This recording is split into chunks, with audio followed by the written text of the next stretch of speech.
Hi everybody, Carla here. I'm reading poetry today, and it's a good one by Langston Hughes. Now normally I don't read on camera because frankly who wants to watch someone read, right? But this one is short, and I wanted to share it with you because I thought maybe afterwards we could talk about what Mr. Hughes is telling us in this poem because I think it's beautiful. Here, take a listen. The Negro Speaks of Rivers by Langston Hughes. I've known rivers. I've known rivers ancient as the world and older than the flow of human blood in human veins. My soul has grown deep like the rivers. I bathed in the Euphrates when dawns were young. I built my hut near the Congo and it lulled me to sleep. I looked upon the Nile and raised the pyramids above it. I heard the singing of the Mississippi when Abe Lincoln went down to New Orleans, and I've seen its muddy bosom turn all golden in the sunset. I've known rivers, ancient, dusky rivers. My soul has grown deep like the rivers. So first, let me say that Hughes was 17 years old when he wrote this poem. He had just graduated high school, and he was traveling on the Mississippi, headed to Mexico to see his father.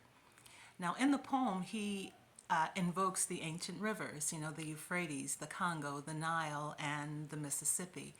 And I think by doing so, he is reflecting on just the breadth of the human history that these rivers have witnessed. I think it's a memory poem, a poem about the connection, the unbreakable connection, and his pride and his heritage. The pride being that through everything these rivers have seen throughout the course of history, we still stand. So I think that's where the pride that I'm hearing in this poem comes from. Now, he mentions Abraham Lincoln going down to New Orleans, and Lincoln was 19 at the time. It was 1828, I think, and he was traveling with a storekeeper's son from Indiana to New Orleans on a flatboat. They were transporting some goods that they wanted to sell in New Orleans.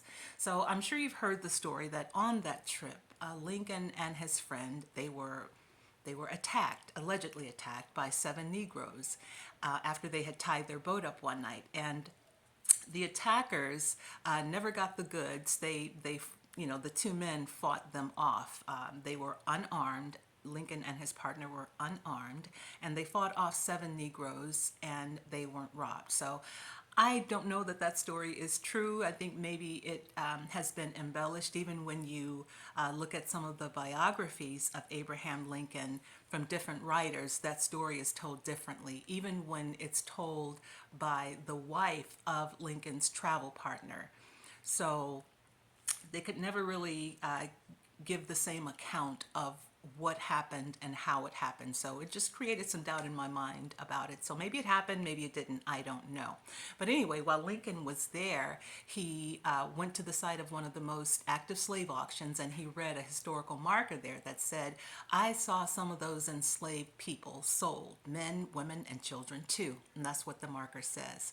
So if you want to read more about Lincoln's trip on the Mississippi and the poem itself, I will leave some links in the description so you can do that. Thank you so much for watching this video today here at Carla Reads the Classics. Until next time.